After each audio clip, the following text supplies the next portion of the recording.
Students electrochemistry ബാക്കി ഭാഗങ്ങൾ നമുക്ക് കണ്ടിന്യൂ ചെയ്യണം. ഇനി അതിനകത്ത് നമുക്ക് പഠിക്കാനുള്ള ഒരു ടേം മോളാർ കണ്ടക്ടിവിറ്റിയാണ്. മോളാർ കണ്ടക്ടിവിറ്റി അതിന്റെ ഒരു ഡെഫിനിഷൻ അതിനകത്ത് പറഞ്ഞിട്ടുള്ളത് the total conductance offered by, ഇങ്ങനെയാണ് പറയുക, total conductance offered by V volume of an electrolyte. V volume of an electrolyte containing 1 mole of the dissolved electrolyte. 1 mole of the dissolved electrolyte. Then placed between two electrodes. Placed between two electrodes of unit length distance. Unit length distance and a area of cross section. Area of cross section. ഇത്തരത്തിലാണ് അതിന്റെ definition പറയുക. The total conductance offered by V volume of an electrolyte containing 1 mole of the dissolved electrolyte placed between two electrodes of unit length distance and a area of the cross section. ഇതിന് ഈ definition direct 2 മാർക്കിന്റെ ചോദിക്കാറുണ്ട്. കൃത്യമായിട്ട് അത് പഠിച്ചു വെച്ചോളാം. ഇതിന്റെ definition plain ആയിട്ട് ചോദിക്കാറുണ്ട്.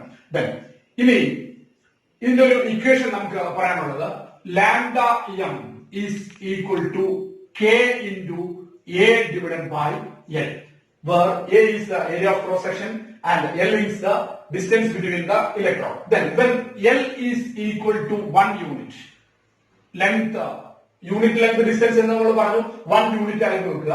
When a is equal to volume of the solution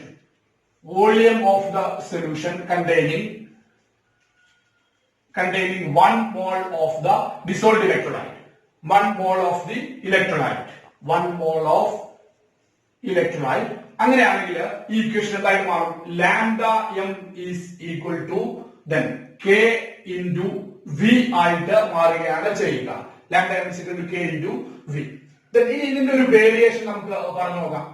lambda M dilution കൂടുന്നതിനനുസരിച്ച്, അതായത് കോൺസെൻട്രേഷൻ ഡിക്രീസ് ചെയ്യുന്നതിനനുസരിച്ച് വോളിയം കൂടുകയാണ് ചെയ്യുക. So on dilution molar conductance increases എന്നാണ് നമുക്ക് പറയാനായിട്ട് കഴിയുക. അപ്പൊ നമുക്ക് അതിങ്ങനെ എഴുതാം, ഓൺ ഡയലൂഷൻ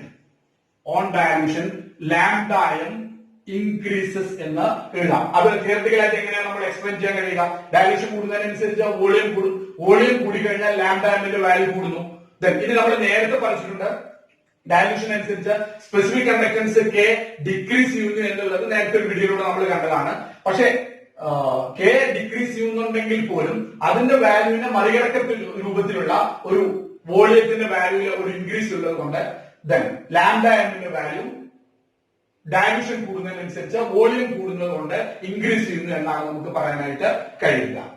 ഇനി ഈ മോളാർ കണ്ടക്ടൻസുമായി വേറെ ഒരു കാര്യം പറയാനുള്ളത്, molar conductance lambda m is related to specific conductance k by the relation lambda m is equal to 1000 into k then divided by molarity.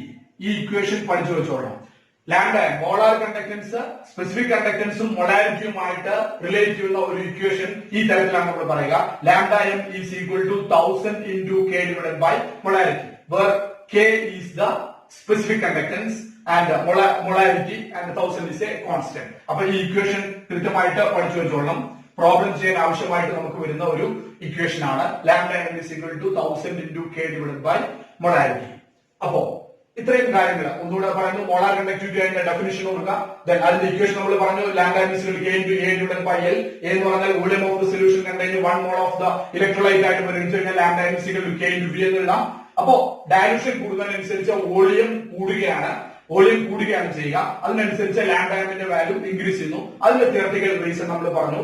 the decrease of the specific conductance is compensated by the large increase in the case of the volume, so that when volume increases lambda m also increases. On dilution volume increases, So lambda m also increases. ഈ തരത്തിൽ നമുക്ക് പറഞ്ഞു നോക്കാം. Then lambda m is related to specific conductance and molarity by the equation lambda m is equal to 1000 into k divided by molarity. Then ഇനി ഇതിന്റെ variation പ്രത്യേകമായിട്ട് നമുക്ക് എടുത്തു പഠിക്കാനുള്ളത് ഈ തരത്തിലാണ് നമ്മൾ പറയുന്നത്.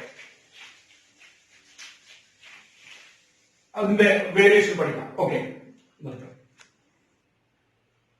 ഇനി ഇലക്ട്രോലൈറ്റ്സിന്റെ ക്ലാസിഫിക്കേഷൻ ആണ് ഇത്. നിങ്ങൾക്ക് നേരത്തെ അറിയാം, ഇലക്ട്രോലൈറ്റ്സ് രണ്ടായിട്ട് നമുക്ക് ക്ലാസിഫൈ ചെയ്യാം. ഒന്ന് സ്ട്രോങ് ഇലക്ട്രോലൈറ്റ് ആയിട്ട് പറയാം, സ്ട്രോങ് ഇലക്ട്രോലൈറ്റ്. മറ്റൊന്ന് വീക്ക് ഇലക്ട്രോലൈറ്റ് ആണ്. സ്ട്രോങ് ഇലക്ട്രോലൈറ്റ് എന്താണെന്ന് വെച്ച് കഴിഞ്ഞാൽ the electrolyte that do undergo dissociation almost completely into ions in the aqueous solution. aqueous solutionലെ എല്ലാ ഇലക്ട്രോലൈറ്റും ഡിസോസിയേഷന് വിധേയമാവുന്നുണ്ടെങ്കിൽ അത്തരത്തിലുള്ള ഇലക്ട്രോലൈറ്റിനെയാണ് നമ്മൾ സ്ട്രോങ് ഇലക്ട്രോലൈറ്റ് എന്ന് പറയുക. എല്ലാ സ്ട്രോങ് ആസിഡും HCl, then HNO3, then H2SO4 എല്ലാ സ്ട്രോങ് ആസിഡും സ്ട്രോങ് ഇലക്ട്രോലൈറ്റിന് എക്സാമ്പിൾ ആയിരിക്കും. അതേപോലെ തന്നെ എല്ലാ സ്ട്രോങ് ബേസസ് ഇലക്ട്രോലൈറ്റിന് എക്സാമ്പിൾ ആണ്. Sodium hydroxide, KOH strong bases ആയി. പിന്നെ ഇനി ചില ഇലക്ട്രോലൈറ്റ് CH3COON ഇതൊരു സാൾട്ട് ആണ്. ഈ സാൾട്ട് NaCl ഇതൊക്കെ സ്ട്രോങ് ഇലക്ട്രോലൈറ്റിന് എക്സാമ്പിൾ ആയിട്ട് നമുക്ക് പറയാവുന്നതാണ്. പിന്നെ വീക്ക് ഇലക്ട്രോലൈറ്റ് ആണ്. വീക്ക് ഇലക്ട്രോലൈറ്റ് എന്ന് പറഞ്ഞാൽ അതിനൊരു എക്സാമ്പിൾ നമ്മൾ കണ്ടു കഴിഞ്ഞാൽ ഇപ്പോ അസിറ്റിക് ആസിഡ് ഒരു വീക്ക് ഇലക്ട്രോലൈറ്റ് ആണ്, CH3COH. ഇതിന്റെ consider 1 molar acidic acid solution at 298 Kelvin.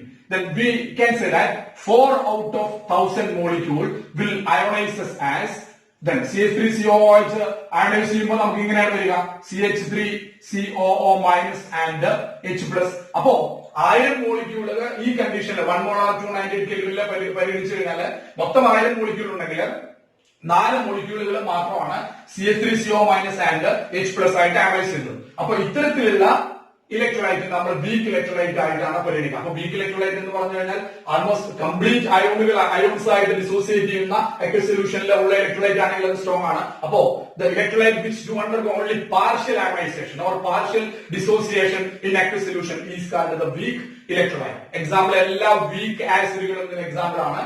അപ്പോ CH3COH എക്സാമ്പിൾ പറയാം. അതേപോലെ തന്നെ ഇനി വേറൊരു എക്സാമ്പിൾ നമുക്ക് പറയാവുന്നത് അമോണിയം ഹൈഡ്രോക്സൈഡ് ആണ്, NH4OH ആണ്. അമോണിയം ഹൈഡ്രോക്സൈഡ് ഒരു വീക്ക് ബേസ് ആണ്. അപ്പൊ എല്ലാ വീക്ക് ആസിഡുകളും അതേപോലെ വീക്ക് ബേസുകളും വീക്ക് ഇലക്ട്രോലൈറ്റിന് എക്സാമ്പിൾ ആയിട്ട് നമുക്ക് പറയാവുന്നതാണ്. ഇനി ഈ ഇലക്ട്രോലൈറ്റ്സിന്റെ കേസിൽ വേരിയേഷൻ എങ്ങനെയാണ്?